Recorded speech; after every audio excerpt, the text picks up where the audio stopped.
And I know that this gets a little much, and I appreciate you guys for hanging out with me, and I've been doing this for a while, right? I have about 40 or 50, I can't remember, 40 or 50 videos now on the Epstein files. So I really appreciate all of you guys that have hung out for this. I know that it's a lot. I know it's a lot to listen to, but I feel this is very important. So I'm going to keep doing it. I'm going to keep making videos, and I'm going to keep streaming, and I'm going to keep doing it. So I appreciate all you guys that have stayed and watched and listened and have taken in the information. So I appreciate you guys. But one thing I continue to want to say to people is that there is silver lining to all of this. Obviously, a very big silver lining is obviously if these women can get some justice. I mean, we have to remember, these people didn't stop harming children. They're still doing it. They didn't. When he died in 2019, these people didn't stop harming children. They're still doing it. You know they are. So, you know, a huge silver lining is that potentially we help get some of these people off the street. That potentially we also, you know, we get the people that have committed these crimes brought to justice, and these women that literally have been seeking justice for 20 plus years might eventually one day say, people actually give a shit about us and did something about something that ruined my entire life. Like, I think that's really important. So one of the silver linings for me is what happened yesterday as Adelita Grivalja was sworn in. And I'm already impressed. I am so happy that this woman is on our team. And I'm going to show you why. So this is where Grivalja had gotten sworn in by Mike Johnson. And I want you guys to see this because it's absolutely amazing to watch. It's actually awesome.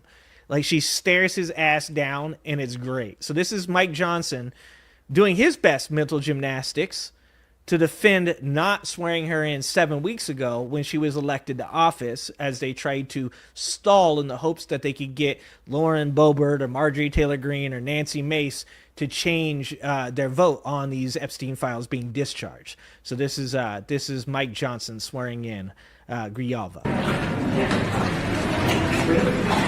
Look at this. Okay. Now watch it. Handshake. Yeah. We'll leave the camera to it. He says, look at the cameras. Look at that face, dude. She's like, Wow, that's a big one. Congresswoman, why do you take so long to get sworn? Thank you guys. That would be another, that would not be my question. So that question was, what do you think about not being sworn in? And she's like, ask him. Look, I really like this lady. She's going to be an Okay, first of all, let me just say this. Mike Johnson's not going to do well in prison. let's be 100 on this, guys. Adelita looks like she could take Mike Johnson. All right, that man is not going to do well in prison. All right, the love child of Stephen Colbert and Ned Flanders is going to be a very popular figure in the lower bunk in prison. Just say that right now. Member of Congress. She's a great person. I just told her on the way in that she fills her father's shoes, or she's going to try. No one can. No one can. He was a dude. I would not be able to be around this man.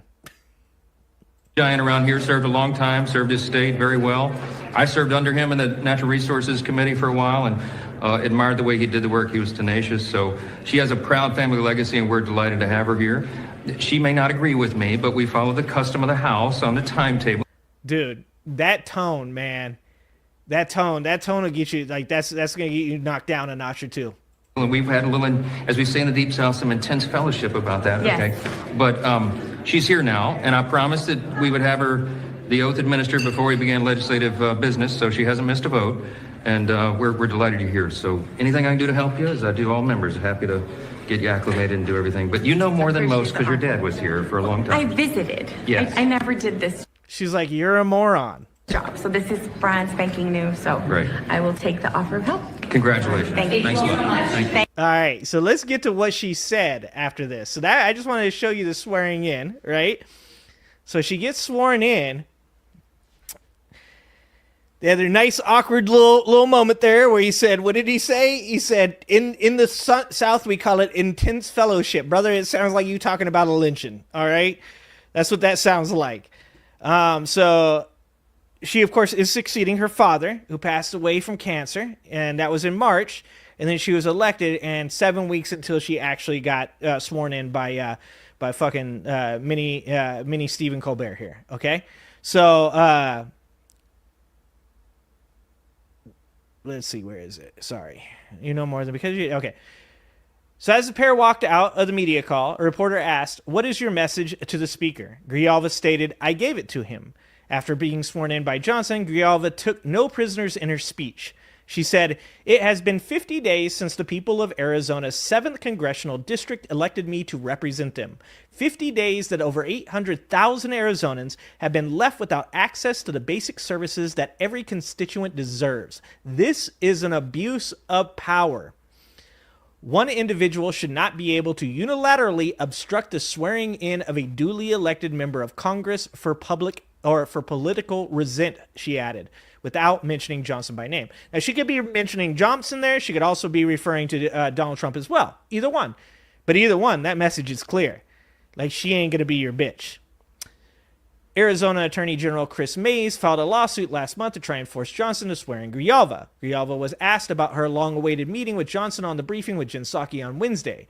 She said, "He said this was nothing personal. I said, it sure did feel personal. I was not able to do my job, but now today is the first day that we can actually go and lease office space and open up a constituent services. And honestly, I feel very glad that I was able to get out publicly everything that many people have been toiling around, including myself, about the situation that we've been put in for the last 50 days. Her first action after being sworn in was to sign a discharge petition introduced by Rep. Thomas Massie and Democrat Ro Khanna to force the release of the Epstein files. Grijalva became the 218th and final signature on the petition, with Johnson stating on Wednesday that he would bring the Epstein bill to the House for a vote next week. So that's not going to happen until early December, right? They call it what is it they call it? Some type of period. Anyways, fermenting period or something stupid. So they have 7 days, and then he's going to 2 days of debating, and then there's a potential that he could stall it longer. We're going to see what happens from there. Most likely they'll stall the shit out of it. She said, "It's past time for Congress to restore its role as a check and balance on this administration and fight for we, the American people. That is why I will sign the discharge petition right now to release the Epstein files," adding, "Justice cannot wait another day." She told the briefing she could not understand how the Epstein files had become politicized. "You're not going to protect pedophiles," Grijalva said. "You're not going to protect people who continue to assault, victimize, harm girls and women and children. I mean, you're just not. That should be a nonpartisan issue. The fact that we're sitting around saying Democrats are pushing for this, it shouldn't be Democrats. All of us should be beyond appalled that anyone would stand in the way of finding out who is responsible and making sure they have justice." And even, was it Massie or Paul? I think it was Thomas Massie. And even Thomas Massie came out, or maybe it was Rand Paul. They're one and the same for me.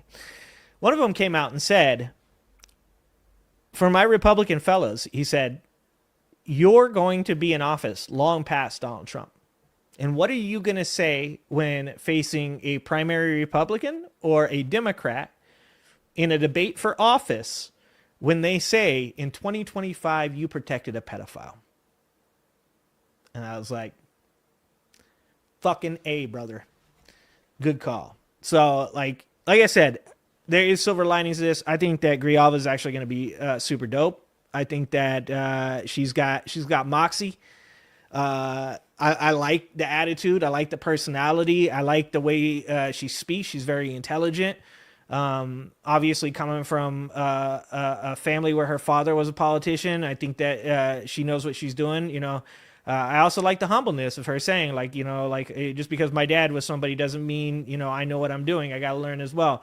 I like all of that. I think that Grijalva is actually going to be super dope. And for the people that live in Arizona and her district, I'm actually quite jealous of you because I haven't a dipshit for a Republican as my congressman. Thanks for watching. If you like this video, please like and subscribe and hit that notification bell, and check out that video on the screen now.